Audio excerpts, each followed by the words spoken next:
This is part 3 of Unit 5, Lesson 5, Curve Sketching. We're going to finish up this lesson by doing 3 examples, starting with example 6. The graph of y equals f prime of x is shown below on the interval from negative 8 to 8. This graph should look very familiar. If f of negative x equals 5 on the same set of axes, sketch a possible graph of the function f of y equals f of x. Okay, so we kind of have done this before. This was from example 4, I do believe. Yes, where we used this graph, and we did treat it already as if it was the first and second derivative, but we didn't go the next step and actually draw the graph. So that's what we're going to do here. So we're going to start by doing the second and first derivative tests, and then we're going to sketch what we know from those tests. So over here, let me write down what we need for the first derivative test. We need f prime, and I made that a little too long. F prime, and of course f, and we want to find where f prime changes from negative to positive. So we have, let's put negative 8 here, and then we have negative 5. And then we have another 0 here at 1, negative 1. Then we have a 0 at 3. Yeah, 3. And then we have our 8 at the end. Just keep track of where we're stopping. Okay, so if we look before negative 5, what we see is that the derivative is negative. So my graph will be decreasing. And then between negative 5 and negative 1, we're in a positive area here of the graph, so positive. So we're going to be increasing. And then again, between negative 1 and 3, the graph is below the x-axis, so the derivative is negative, so we're decreasing. And then after 3, the graph ends this section by being positive. So there's our first derivative test. Okay, so now let's look at what we can gather from the second derivative based on what we see in the picture. Okay, so this time we're looking for either zero tangent lines, or undefined points of the derivative, which we don't have. So again, let's start here at negative 8, and the first place that we see something is at negative 3. We have a horizontal tangent line there. And then the next place is at 1. We have a horizontal tangent line there. And then at 5, we got something weird going on here where we end up with a horizontal tangent line. And then, of course, we end our graph at 8. Okay, so now let's see what's going on. Before negative 3, what we see is that we're going to have a positive slope here for that graph.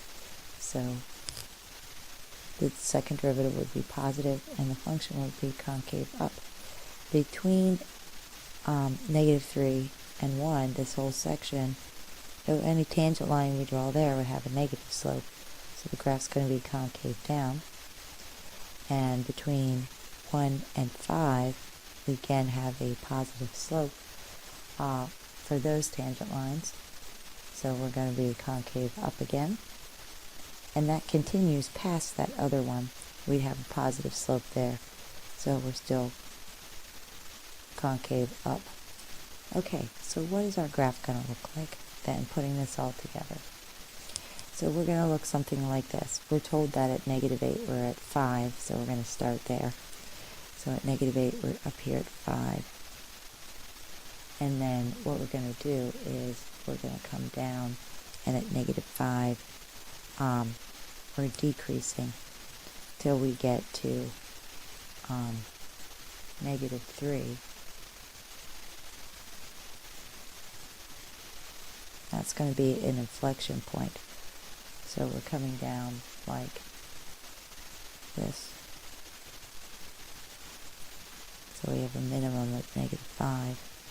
and then we're going to come up, and at negative 3, we're going to start thinking about changing concavity to be a maximum at negative 1, and then we're going to come down, and we're going to keep going, and at 1, you want to think about the fact you're going to kind of change direction, because at 3, it's going to change and go back up, but then here at 5, it's going to change concavity, so there's like a little bump in it like that.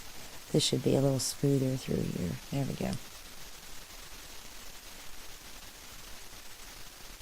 So it looks something like that. Okay.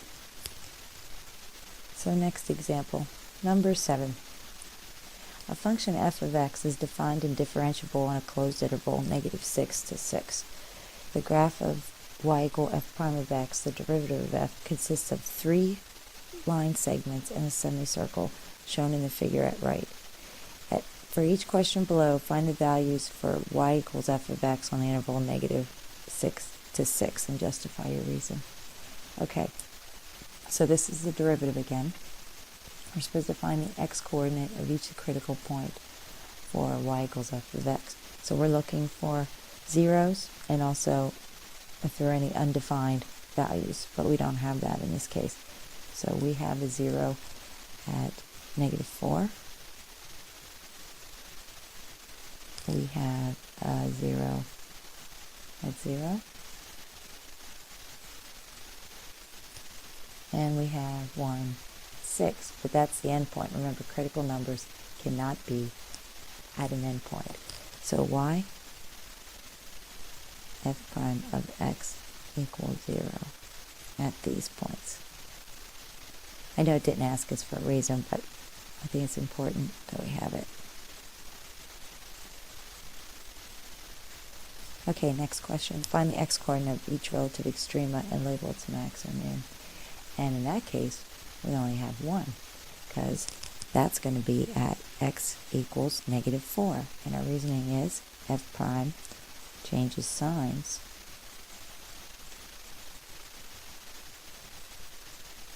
from negative to positive. And that is going to be a relative min if we're going from a negative derivative to a positive derivative. Okay, see at 0 here, f prime of x does not change signs. Okay, next question. Find the open intervals over which the function is increasing or decreasing. Let me just bring this down a little so we can see it and write at the same time. So let's start with decreasing, because that's the way the function looks. Erase this, whoops. Okay, decreasing. So f is decreasing. Negative 6 to negative 4. And our reason is that f prime of x is less than 0. That's the only part. And then f is increasing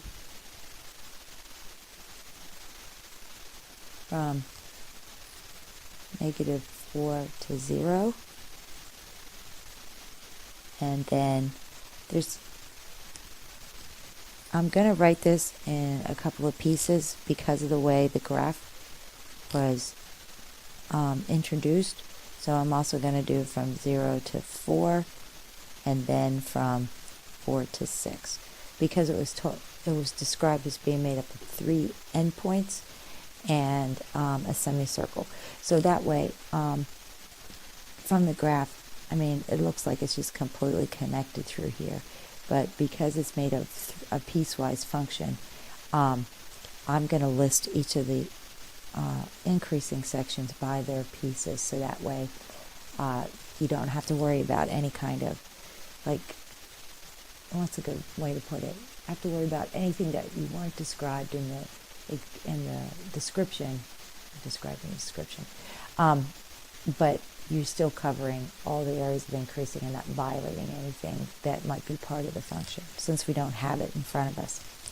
Okay, Part D, find the x-coordinate of each point of inflection. Okay, so we have inflection points at where we would have zeros for this function. So that is going to happen at -2 here. And remember, don't forget undefined 2, and it also has to change direction. See, so here we would have an undefined derivative, but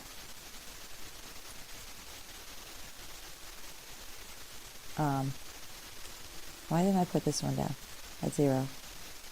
That would be 1, because the derivative will change directions here. So we'll add that one. And then the third one is going to be here at 4, because it changes from positive to negative. So we have 3. So let me write those down. So the x points of the inflection points are at -2, 0, and 4. And the reasoning is that f double prime of x changes sign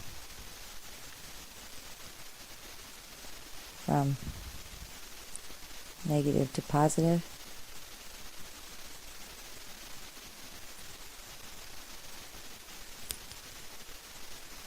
or positive to negative. Sorry.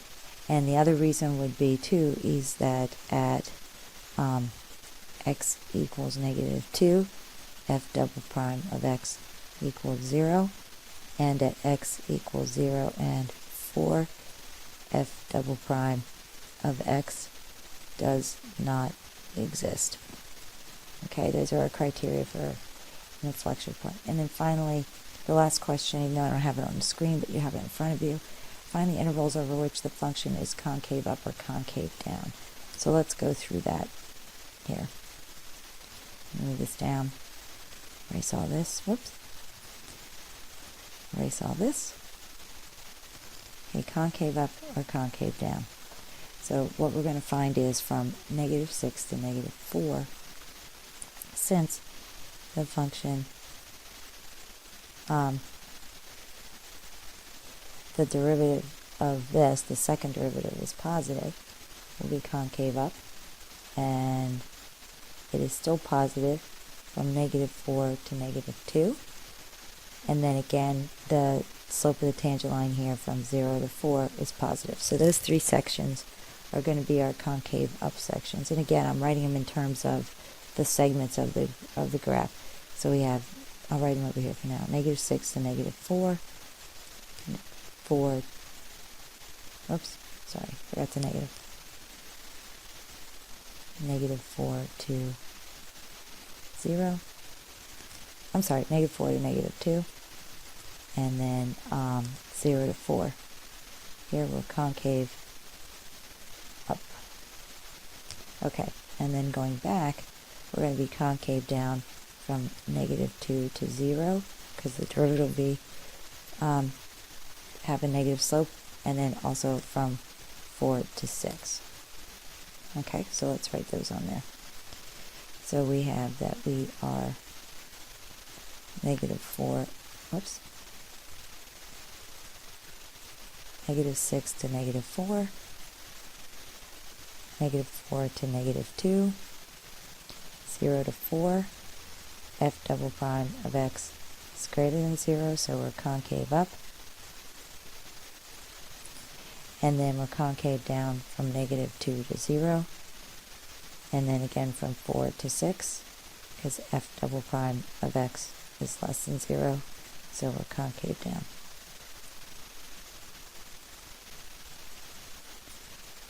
Okay, and then our final example in our curve sketching section is we're going to look at this table of values, which we all love so much, and this is for h of x, and we know that it is continuous on 0 to 6.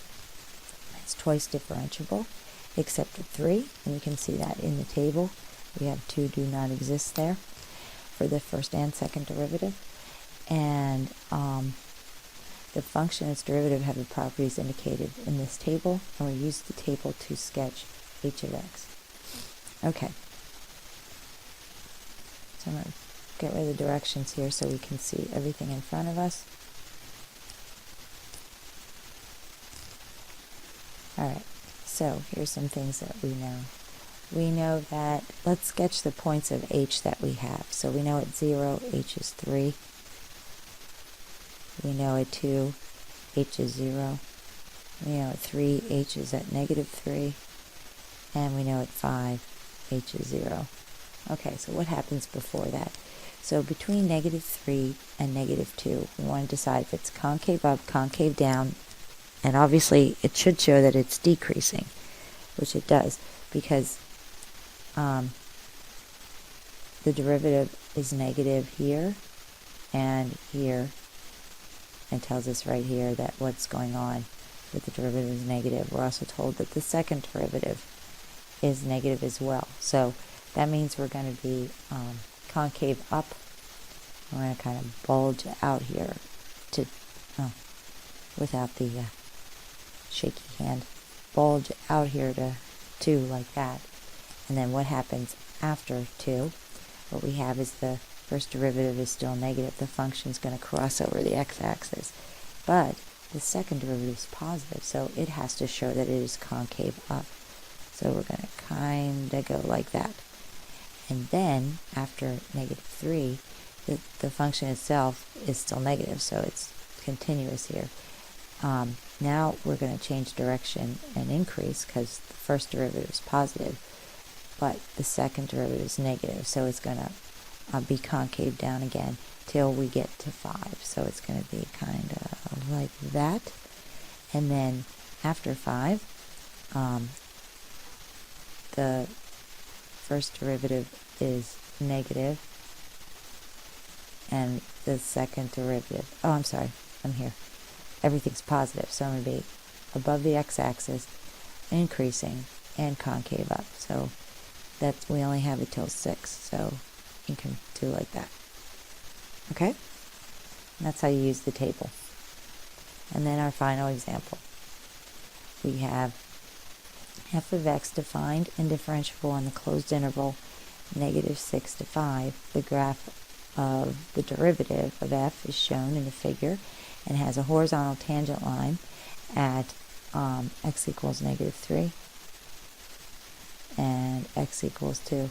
This graph should look familiar. This is the graph we used in the last section that we had a discussion about the inflection points before.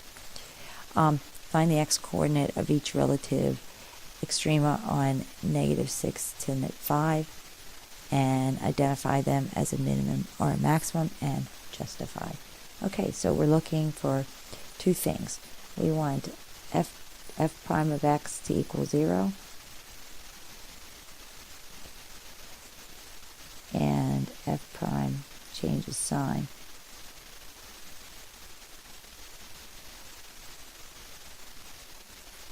From positive to negative or negative to positive.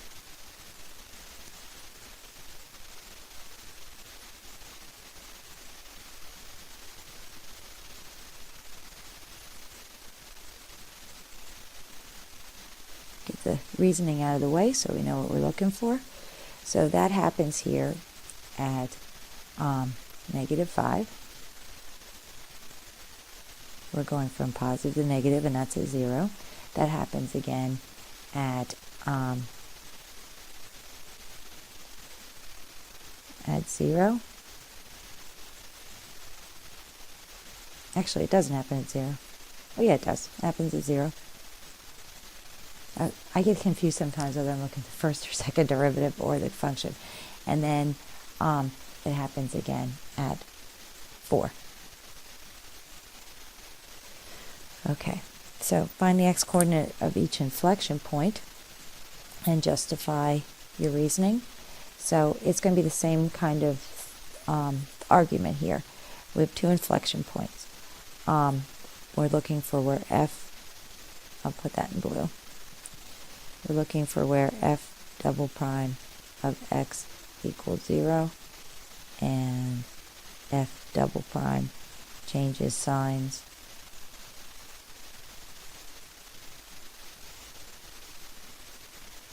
From positive to negative.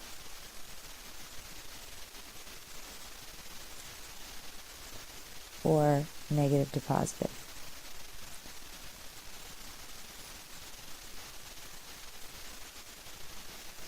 And that happens here at x equals negative 3. Oh, I forgot something too. Oh, no, I put everything. I didn't think I wrote that down. X equals negative 3 and x equals 2. Okay, and finally part C, we're given another function, g of x, which is equal to x to the third minus f of x, and we're supposed to find g prime of 3. Okay, so we need a little more room here. So we're going to take the derivative of g. So g prime of x is going to equal 3x squared minus f prime of x. So we want g prime of negative 3. So it's going to be 3 times negative 3 squared minus f prime of negative 3. So g prime of negative 3 is going to equal 27. And from the graph, f prime of negative 3 is negative 6. So g prime of negative 3 is 33. Okay, and that's the end of our lesson on curve sketching.